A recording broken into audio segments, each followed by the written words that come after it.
Cool Beer's been in business since 1997, and we've actually got a really good grasp of what the consumer wants and needs.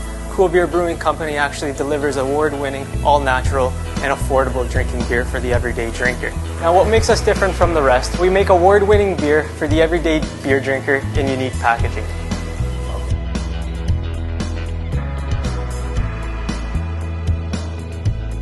Here we are at the mill over at Cool Beer.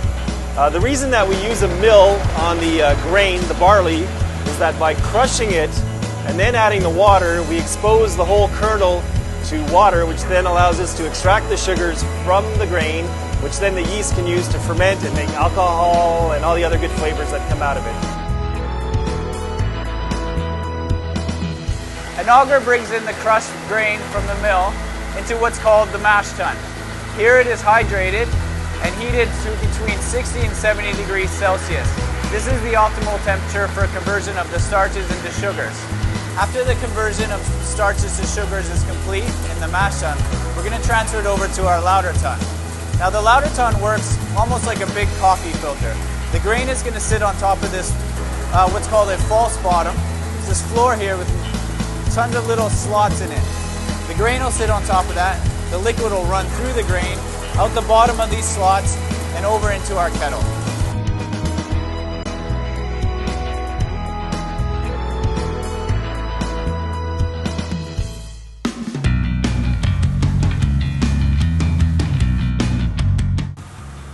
After most of the sugary liquid, or first runnings, has run to the kettle, there's still a lot of sugar remaining in the grain. We're going to rain down hot water over top of that to extract that, because we need the most amount of sugar to create alcohol in the final product.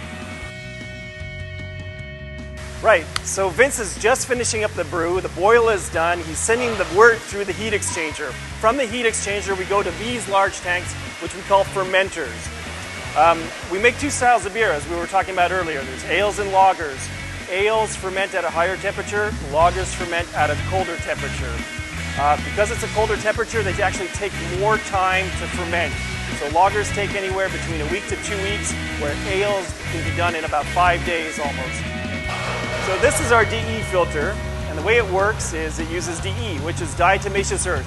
The reason we filter the beer is because there's yeast and other compounds left over from the grains and the hops that we want to separate so that you get a nice flavor of just the beer. So what happens is, as we mentioned earlier on, when we ferment beer, the yeast makes alcohol and carbon dioxide. In the bright tank, that's a place that allows us to make sure that we get the right amount of carbon dioxide for the style of beer that we're making.